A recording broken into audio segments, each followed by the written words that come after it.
The story takes place in 1812 Tasmania, Australia, during a violent period known as the Black War. A young woman named Claire lives in a British settlement with her husband Aidan and their baby. Everyone calls Claire the Nightingale because of her beautiful singing voice. She performs for the soldiers who pass through the settlement, hoping her talent will finally earn her freedom papers and allow her family to become free citizens. One evening, Claire sings for a large group of British soldiers. Her voice amazes everyone who hears it. After the performance, she believes she has finally done enough to earn her freedom. A lieutenant named Hawkins calls her to his room.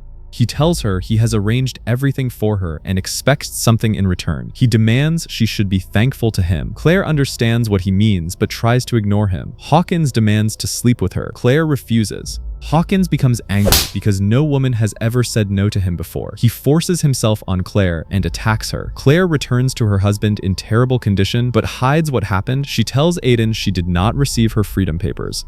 Aidan suspects something is wrong and becomes furious. The next morning, while Claire chops wood, Aidan storms into the next room to confront Hawkins. He returns angry and tells Claire the meeting was useless. His anger continues building throughout the day. That evening, while everyone gathers in the kitchen, Aidan can no longer contain himself. He attacks Hawkins and beats him in front of everyone. The commanding officer demands to know what he did to make Aidan so angry. Hawkins refuses to explain. The commander knows Hawkins is guilty of something. He tells Hawkins he will never get a promotion now and will remain a lowly lieutenant forever. He warns Hawkins to stop hurting the people in the settlement. After the commander leaves, Hawkins burns with rage. He blames Aidan and his family for ruining his career. He immediately gathers two fellow soldiers and they march to Aidan's house. Hawkins wants to punish Aidan in a way that destroys him completely. His companions grab and hold Aidan down. Then Hawkins brutally attacks Claire directly in front of her husband. Aidan screams, but no one comes to help. When Hawkins finishes, he shoots Aidan dead. He tells his companions they can have their turn with Claire. One soldier attacks her while another holds her crying baby. Moments later, they murder the baby as well.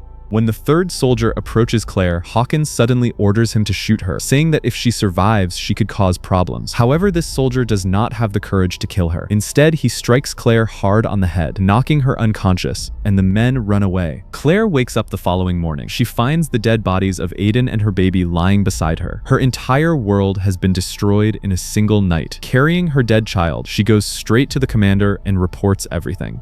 She tells him how the soldiers murdered her entire family. The commander refuses to help her. He states he cannot start an investigation and denies everything, fearing that if the truth comes out, their military company will face public anger. Claire leaves in pure rage. She searches everywhere for Hawkins, but discovers he has already left with his men and is likely far away. Claire refuses to wait for justice. She asks her neighbors to bury her husband and child. Everyone tries to stop her from chasing the soldiers, but Claire ignores them. She gets on her horse and rides off. Since Claire does not know the wilderness paths, she finds an Aboriginal guide named Billy. She orders him to track the soldiers and take her exactly where they went. Though scared, Billy agrees to go with her. Meanwhile, Hawkins and his men travel through the wilderness. Two of his companions are terrified, especially a soldier named Yago. Yago realizes the horror of what they have done and fears that if the government discovers their crimes, they will all hang.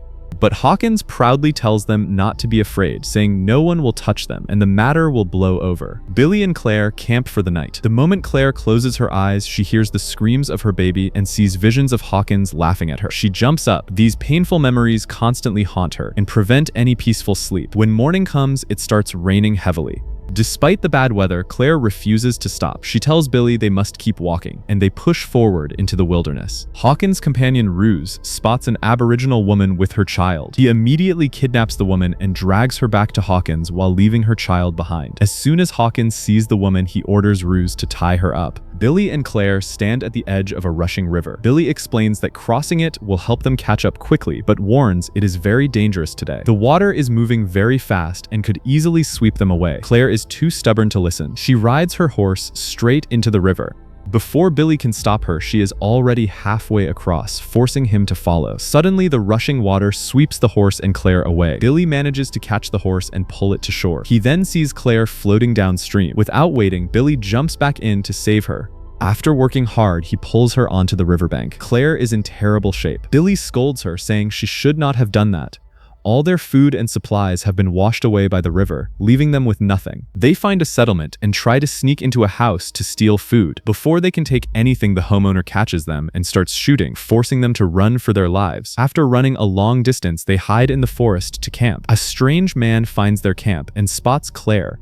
He says he has never seen such a beautiful girl and that they are going to have a fun night. He starts shouting for his companions to join him. Before his friends arrive, Billy steps in and kills the man. Claire and Billy immediately run away. Meanwhile, Hawkins does horrible things to the Aboriginal woman he captured. Once he is satisfied, he tells his men they can have their turn. Later, a young boy who was separated from his parents approaches their camp asking for help. Hawkins takes the boy with them. Billy and Claire continue tracking the soldiers. Billy finds signs that Hawkins has hired an Aboriginal guide to lead them through the wilderness. Billy recognizes the tracks and realizes the guide is his uncle Charlie. Billy becomes unsure. He tells Claire he wants to leave because he cannot track his own uncle. Claire angrily responds that she needs him and they argue. As they walk further, they find a place where many people were killed. Seeing his dead relatives makes Billy very angry and he finally agrees to stay with Claire. As time passes, Claire's health gets worse. She develops bad chest pains that worsen until she falls unconscious. Billy performs a traditional healing ritual over her to help her recover. Through his care, Claire begins to truly trust Billy. After the ritual, he tells her to rest while he takes his weapons to go hunting. Over the next few days, they finally eat properly and regain their strength. Meanwhile, Hawkins, Ruse, and their Aboriginal guide Charlie reach a dead end where the path stops. Hawkins explodes in anger, demanding to know where Charlie has taken them since he was supposed to lead them out of the jungle. Charlie boldly responds that Hawkins killed his brother and that these men only kill innocent people. He says they should not escape the jungle and will feel helpless after living there. Angry at these words, Ruse immediately shoots and kills Charlie.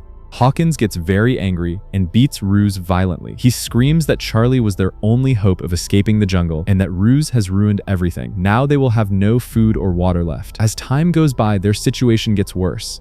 In a twisted act, Hawkins gives a gun to the young boy and promotes him to sergeant, saying his rank is now higher than Ruse's. He tells the boy that Ruse must do whatever he wants, and if Ruse ever disobeys, the boy can shoot him. Billy and Claire reach the dead end and find Charlie's body. Billy reveals that Charlie was his uncle. Heartbroken, Billy breaks down and performs his uncle's last rites. The sadness turns into pure anger. Billy tells Claire he must get revenge for his uncle, saying that these cruel soldiers do not deserve to survive. With new determination, they continue tracking the men. Eventually, they catch up, but Hawkins spots Claire first. He immediately shoots at her, and the bullet cuts her hand. Panicking, Claire runs away. Billy catches up to her and says he will keep them busy while she runs. He warns that if they catch her, they will kill her. He rides his horse out into the open so that Hawkins' men will capture him instead. As soon as Hawkins catches him, he demands that Billy guide them out of the wilderness. Billy pretends to agree and starts leading them forward. However, along the way, Billy makes specific bird noises, a secret signal he had taught Claire. Hearing these calls, Claire uses them to safely follow the group. Unfortunately, Hawkins spots her again and opens fire. Claire is forced to run into the middle of the jungle. She wanders alone through the jungle all night with no one to help her. She is scared, and the painful sounds from the night her family was killed bother her constantly. She realizes that until Hawkins is dead, the voices will never leave her. As soon as morning comes, she meets two travelers who tell her the road goes straight to the city. Claire understands that Hawkins must have gone the same way. Soon after, a lady passing by in a buggy sees Claire's condition and feels sorry for her. She tells her men to put Claire in the buggy so they can drop her off further ahead. After a while, Claire sees Billy walking alone down the road. She jumps down and runs to him. Seeing him alive, she figures out that Billy successfully led the soldiers to the city, which is why they let him live. Together again, they start walking. They are hungry and spot a house nearby. As soon as they enter, they find two people dead, meaning they were also killed by the soldiers. They search for any remaining food, then come out and start walking again. As they get closer to towns, Claire notices that some white settlers have given guns to black people, treating them as armed slaves. She realizes that if the racist townspeople see a white girl traveling freely with a black man, they might kill Billy. To protect him, she gives Billy a gun and tells him to act as if he is her slave. After setting up this act, they move ahead. Along the way, they get rides from passing travelers and slowly move forward toward the city. They meet an old couple who offer them work cleaning in exchange for food. They agree and work for a while. Claire sits down to eat with the old couple. Surprisingly, the old man tells Billy that he can also sit and eat with them. Overwhelmed by this basic respect, Billy starts crying. White people are usually very cruel to black people, but this is the first white man who has invited him to sit and share a meal. Billy keeps crying tears of gratitude. The next morning, they start their journey again. After a lot of hard work, Claire finally reaches the city and immediately spots Hawkins. Hawkins loudly tells the soldiers around him that a dangerous girl is walking around who tried to kill British troops, ordering them to arrest her as soon as possible. He says this hoping Claire will get scared and run away, but Claire is not going to be scared. She tells Billy to stay back. Knowing that Hawkins is now with his senior officers, she boldly walks inside the club and publicly tells everything. Hawkins denies what she says, leading to a long argument. When Claire refuses to stay quiet, Hawkins violently slaps her. In response, Claire starts singing her song to loudly shame him and tell her story. Almost everyone in the room understands exactly what Hawkins has done, but because of corruption, no one takes action against him. Defeated, Claire walks out. Billy meets her and guides her toward the jungle, knowing she is no longer safe in the city. When Claire opens her eyes in the middle of the night, she sees that Billy is missing. She immediately starts running back to the city, knowing Billy must have gone after Hawkins. As soon as she arrives, she sees that Billy has painted himself in the traditional markings of his tribe. He storms inside the building and drives his weapon straight into Hawkins' chest. Hawkins dies instantly, but Ruse comes out of his room, and as soon as he sees Billy, he shoots him. Billy is badly hurt, but he fights through the pain, and in the end, he kills Ruse as well. Claire's revenge is now complete. Dying, Billy tells Claire that he does not want to die here in the settlement. He has to die by the sea where his ancestors used to live. Claire supports him and helps him walk all the way to the seaside. Billy's blood is flowing heavily, but he finally sits down by the sea. He took revenge for his uncle, and he helped Claire take her revenge. Now he can die in peace. After a while, Billy quietly passes away, leaving Claire sitting there alone. Claire's life purpose has also been complete. She does not understand what to do or where to go next.